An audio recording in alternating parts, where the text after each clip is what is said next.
Okay, welcome back to my YouTube channel. In this video, I'm gonna show you how to monitor one of the air pollutants named SO2 or sulfur dioxide using Sentinel-5 product.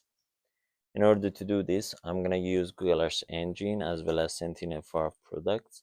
If you like these types of video, please like the video and also subscribe to my channel. Okay, let's start. First of all, I'm gonna search Sentinel-5 product.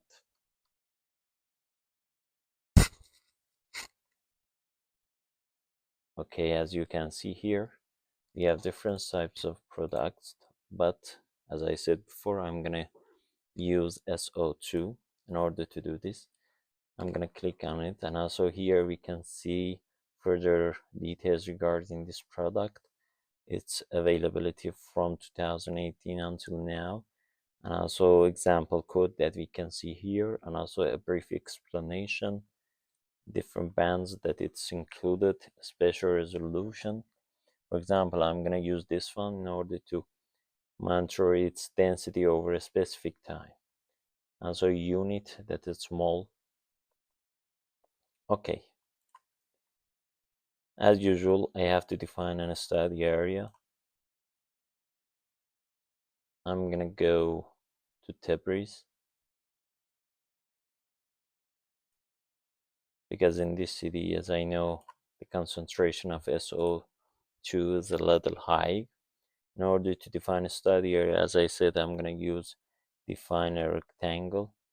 Okay, in the second step, I have to use map, center object,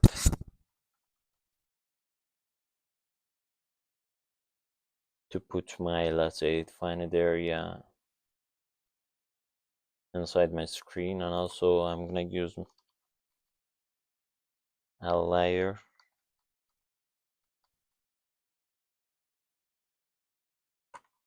to add this study area as a layer.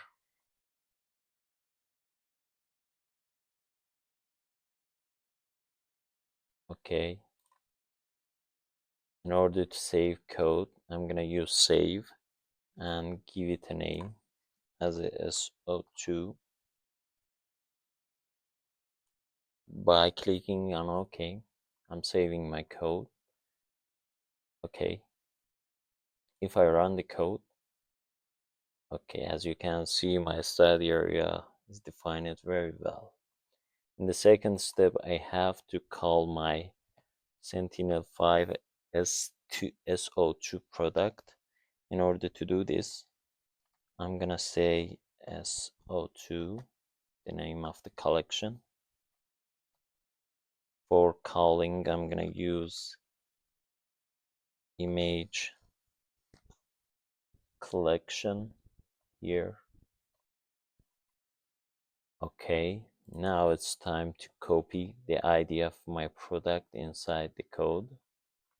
In order to do this, I'm gonna go to my product and copy this ID and paste here. Okay, now I called my product. Now I have to define it for a specific study area and also for a specific date.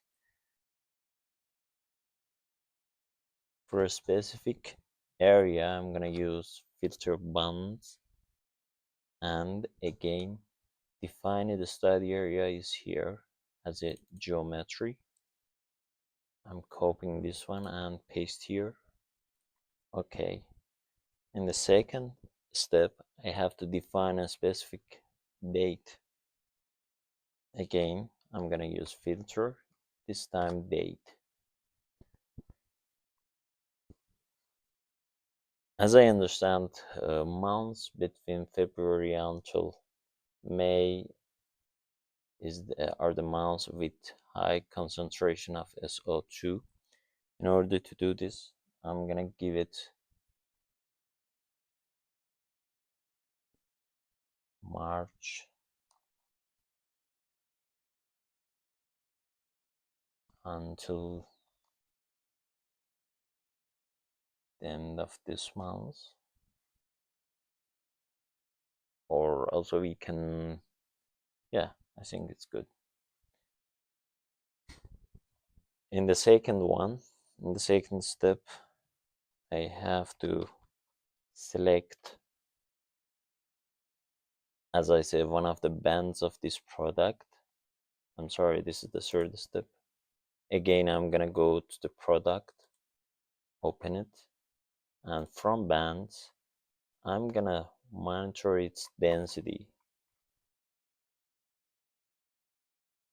by copying the name of the, let's say, band. We can go to the code and paste it here. Sorry. Okay.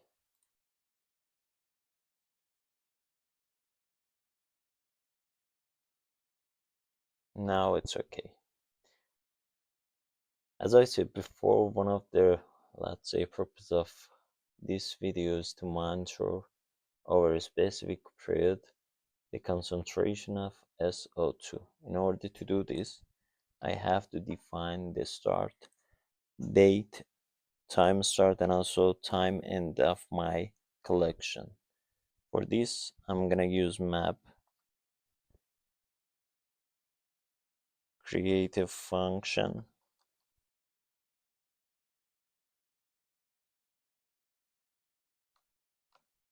give it a name as a IMG, then open a bracket and return collected IMG by saying copy properties.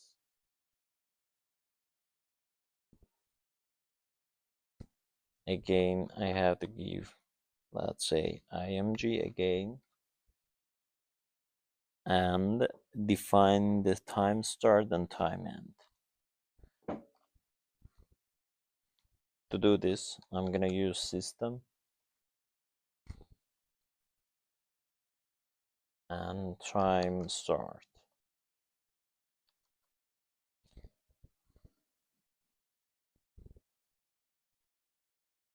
Again, I have to define the same thing just for time end.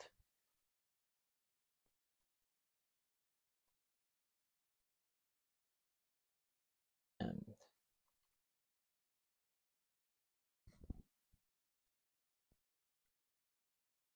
now, if I want to, let's say, monitor the concentration of SO2 over a specific time, it's saying that it's gonna start from my time start, that it's here, until time end for 1 month. Okay, now it's time to define our chart. In order to do this, I'm gonna use chart. Okay, UI, using for chart again.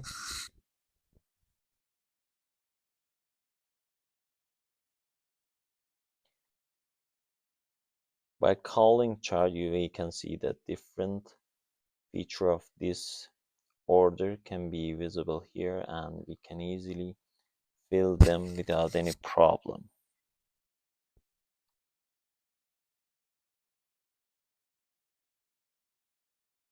I'm gonna use image, chart image, and also, as I said before, series.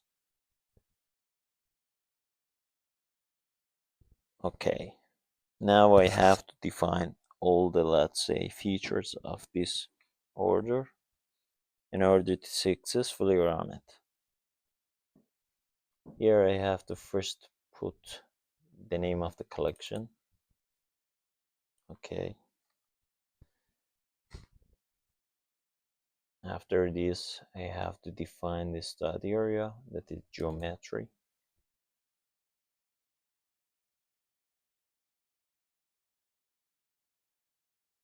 Then I have to use a reducer.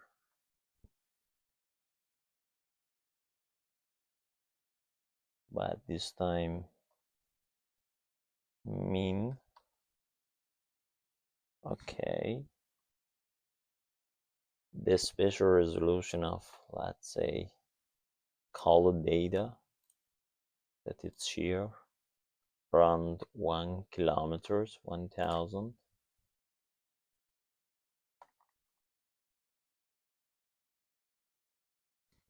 And for the final one, I have to define system time start.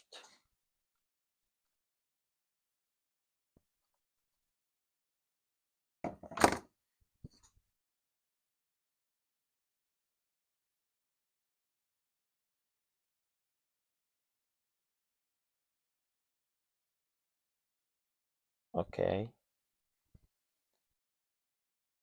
now we can, let's say, set our chart type.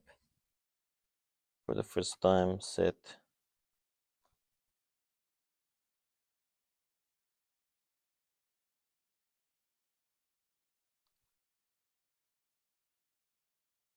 chart type.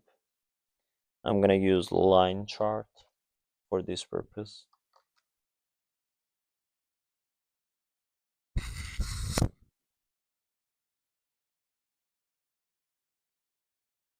Okay. In the second step from this part, I have to set some options regarding the title as well as each axis or whatever that are necessary for a chart.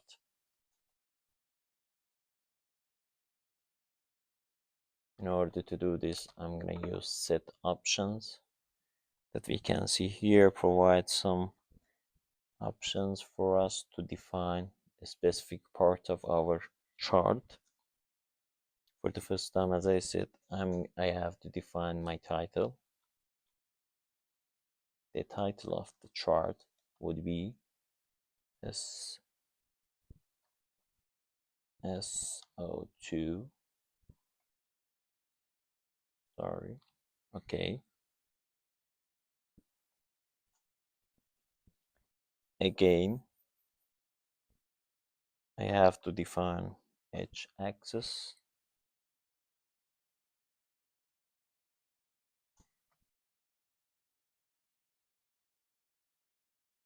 Again, I have to give it a title.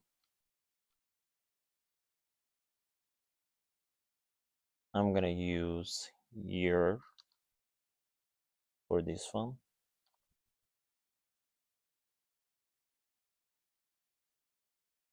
The same things for V axis.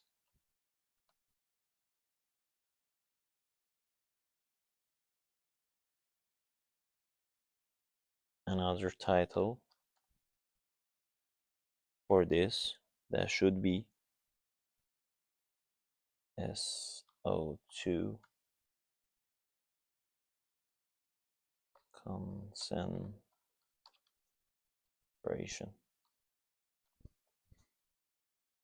Okay, nice.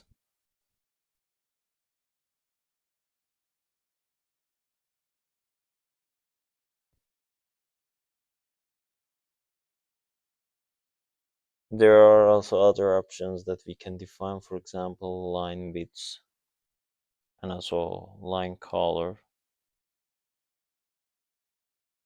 For one width, I'm gonna use 1.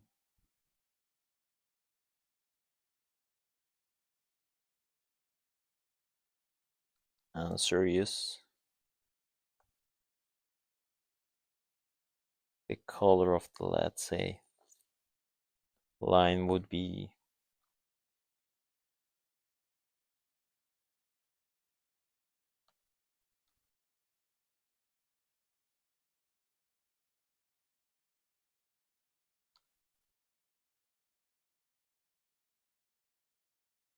I think red would be a good option. You can give it whatever you want, for example, green, blue, or the other colors that you are interested. Okay, until now our code is okay and we can close it. Now I can print the chart and see the result. In order to print, I'm gonna use print. Again, the name of the chart is here.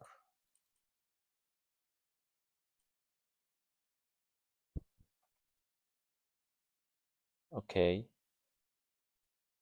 save the code and also run it.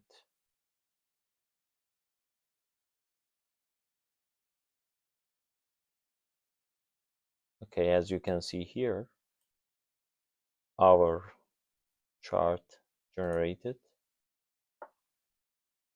This part of is related to SO2 concentration, as you can see, from minus to plus. The title of the chart is SO2, and also these are the concentration of SO2 over, let's say, March. Let's decrease it, let's say, in the 3rd of March, then decrease it again, and in this time, 24th of March, it's, let's say, we have another value that you can check. Depends on your study area. You can, let's say, check its variability. And also here we have, let's say, 3 options. You can save this chart as a PNG and use them in another software, let's say for your map, or you can download it as a CSV. I'm gonna click on it and save this one as a SO2. Okay, if I open, of course we have some gaps, let's say during the, let's say, months, but we can standardize them and also use them for our purpose. As you can see here, every day almost we have a, let's say, measurement of these pollutants, and you can easily use them for your analysis. Okay, I think there's nothing that I can, let's say, provide you here. And finally, I can say thank you very much for your attention. Hope this information will be useful for your purpose.